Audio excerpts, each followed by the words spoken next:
It seems like my mother-in-law caught wind of the fact that we'd bought a house. She called out of the blue with a shocking proposal, and on the other end of the line, I could hear my sister-in-law's laughter. My mother-in-law was excitedly suggesting that she move in with us. Does she really think her laughter goes unnoticed? Honestly, the idea of living with her, and the rest of the family, is the last thing I want. I thought Mason felt the same way, but now that they know about our new home, are they assuming we'll all live together? The thought of Mason agreeing to that fills me with dread, but I'm determined not to let them manipulate us. If this is their plan, I'll be ready to turn the tables.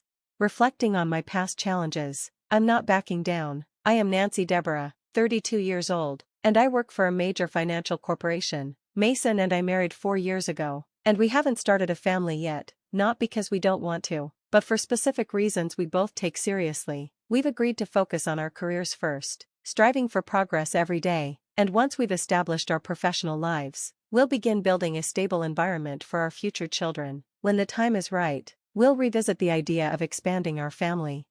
Recently, a major project I had been planning at work was a success, and I was officially promoted. My salary, which was already decent, got a nice boost. Mason didn't receive a promotion, but his raise was significant due to his tenure at the company. With both of our incomes rising, it finally felt like the perfect moment to turn our long-held dream of homeownership into reality. I approached Mason with the idea. I think it might be time for us to start thinking about getting our own place. What do you think? His response was immediate and enthusiastic. Is it time already? I could hear the excitement in his voice. I've been thinking about it too, but since I haven't been promoted yet, I wasn't sure how to bring it up. Don't worry about that, I reassured him. It's not like only one of us needs to be earning. I was thinking we could put the house in my name since I'm earning more now. Really? He asked, surprised. Well, if you're okay with it, then yes, let's do it in your name. I smiled. All right, let's move forward with that. We can check out some model homes on our next day off.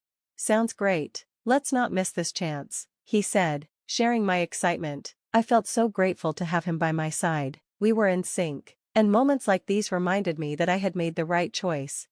The following week, we kept our appointment to view model homes. We toured different designs and started imagining what our own home could look like. Over weekends, we began sketching simple floor plans and researching online. During a visit to a construction company, they recommended that we take an active role in designing the house, rather than leaving everything to them, so that it truly reflected our personalities. While we both loved the idea, we admitted that our knowledge of architecture was limited, but we were eager to learn.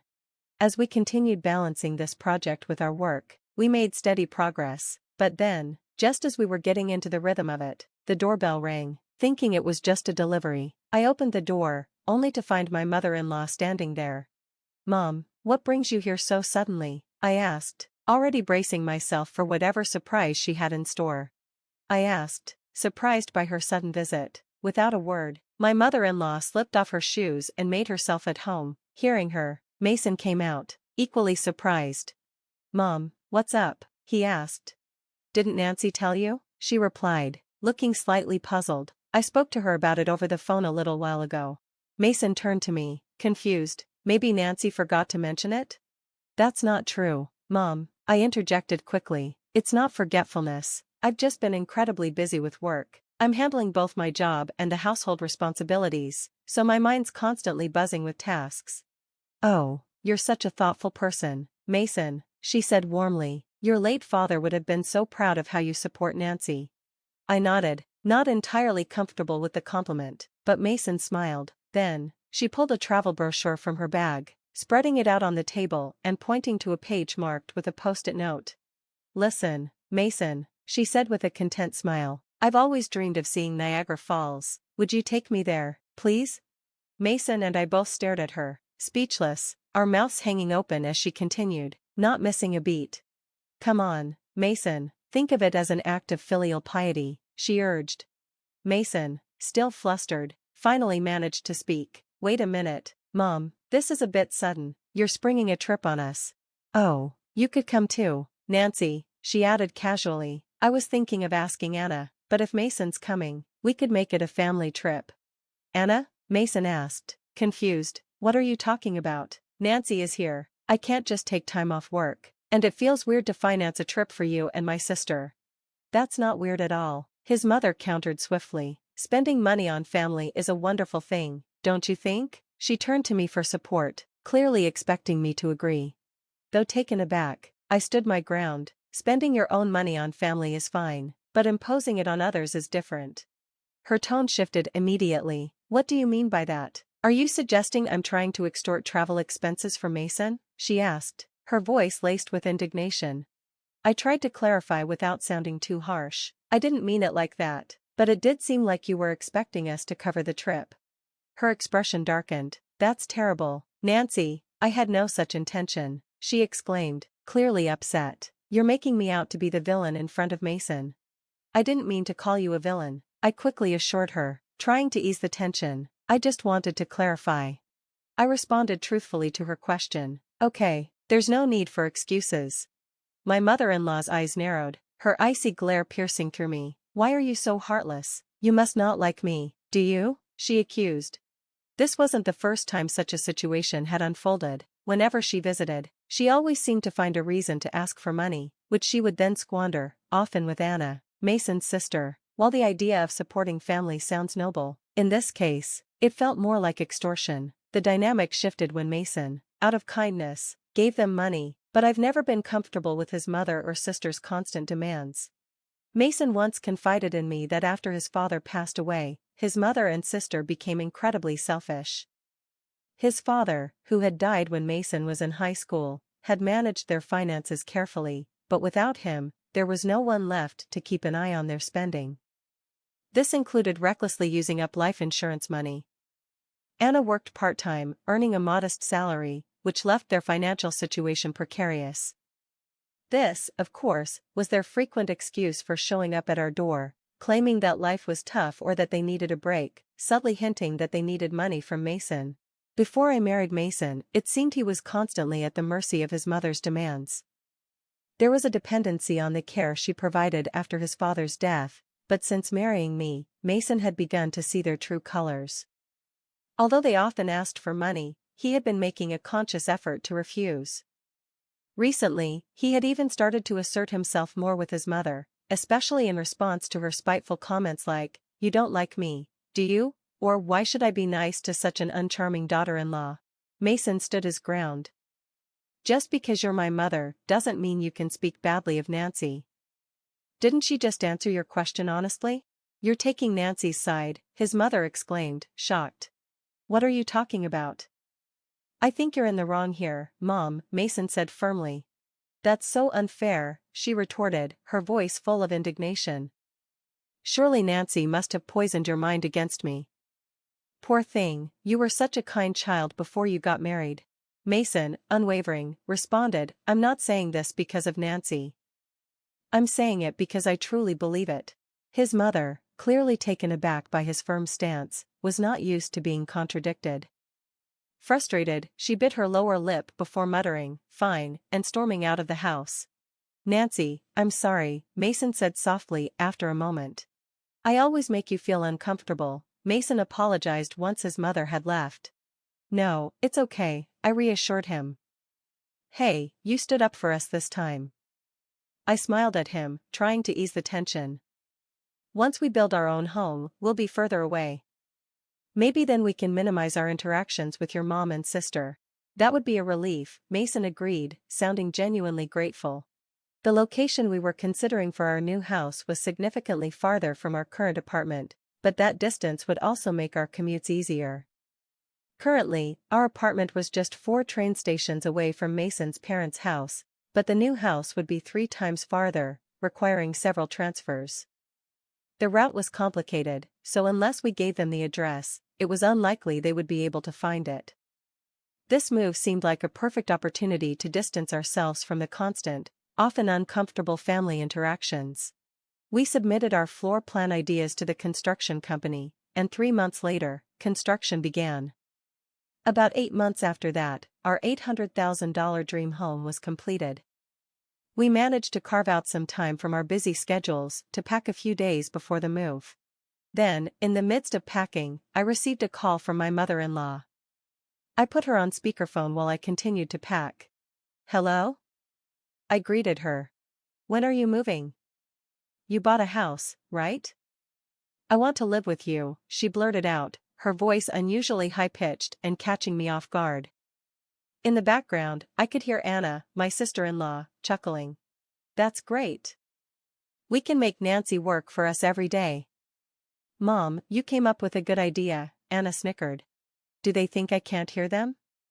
It was clear they were planning to freeload off our move, imagining an easy life at our expense.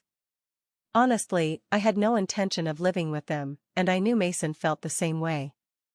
But talking about our new house with them might have given them the impression that we'd all be living together.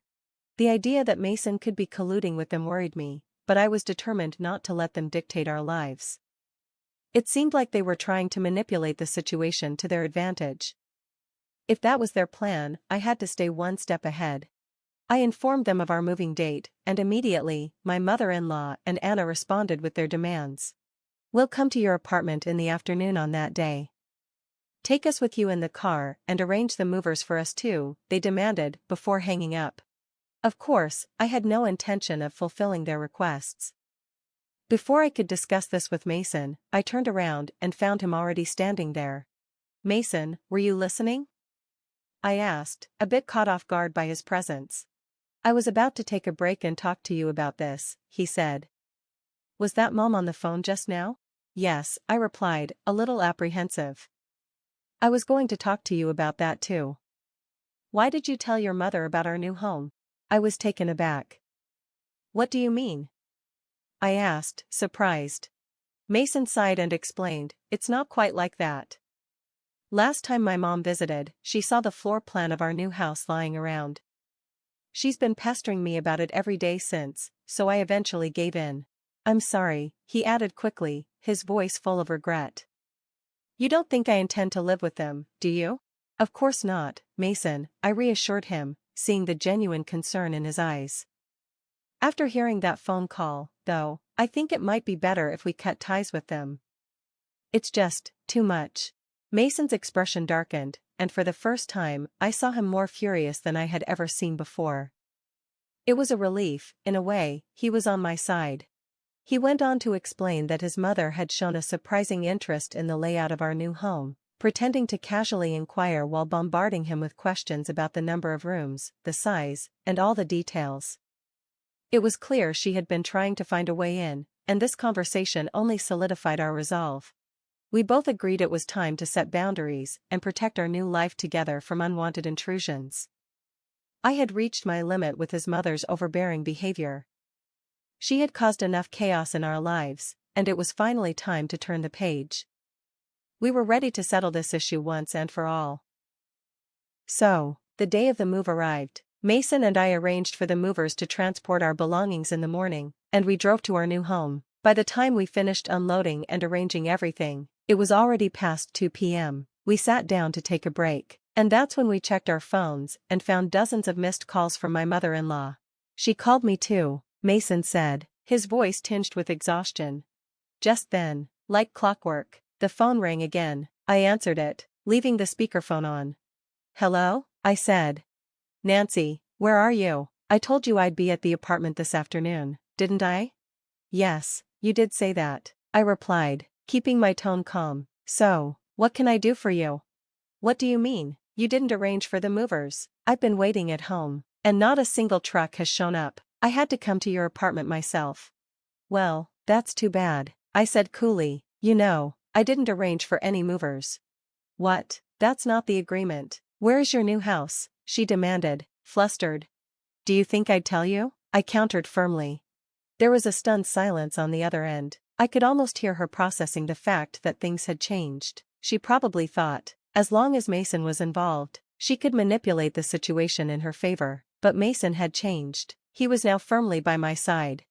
I took a deep breath, my frustration building, and continued, just so you know, neither Mason nor I have any intention of living with you two. From now on, please stay out of our lives. What are you saying? Your opinion doesn't matter. It's up to Mason to decide. At least tell me where the new house is, she demanded, her voice growing shrill. How are you going to get here without even knowing the address? I retorted. This house is in my name, and I have the right to decide who lives here. If you barge in, it's trespassing. My mother-in-law was taken aback by my assertiveness, and the silence that followed spoke volumes. It was clear that the dynamics had shifted. Mason and I were taking control of our lives. "And I'll sue you if you trespass," I added, my voice steady and resolute. Her response was incredulous. "Trespassing? How rude to say that about your husband's family." At that, Mason intervened, his tone sharper than I had ever heard before. "Family? The family member I respected, my father, is gone. What remains now doesn't resemble the family I once knew." "What are you saying?" my mother-in-law faltered, her voice shaking with disbelief. "After that last phone call, I've had enough. Just sharing blood with you is embarrassing. From now on, my family is Dave and Nancy," Mason declared firmly. "I no longer consider you two part of my family." "Wait, Mason, don't say such things," she pleaded, her voice cracking. "Don't bother us again, got it?" Mason said, and with that, he ended the call. Not waiting for her response, he quickly adjusted his phone settings to block her calls. I looked at him, concerned but supportive. "Hey, Mason, are you really okay with this?" "Yeah," he said, a genuine sense of freedom washing over his face. "I finally realized my mom was just using me. I feel completely relieved now." Mason was truly free from the manipulative ties that had bound him, and that was the turning point for us as a couple. We had successfully severed the unhealthy connections with his mother and her daughter. From that moment, Mason ceased all support. Without him, they struggled financially. My sister-in-law's part-time income wasn't enough, and my mother-in-law, long accustomed to being a housewife, had to find part-time work. Unaccustomed to the working world, she faced challenges and often met disapproval at her new job. Meanwhile, Mason and I enjoyed a peaceful life in our new home. There were no more unexpected visits from my mother-in-law. Our lives were stress-free, and for the first time in a long time, we truly felt at ease. I'm endlessly grateful to Mason for believing in me and for his courage in cutting ties with his toxic relatives. Whatever challenges may come our way in the future, I know Mason and I will support each other and navigate life together as a united team.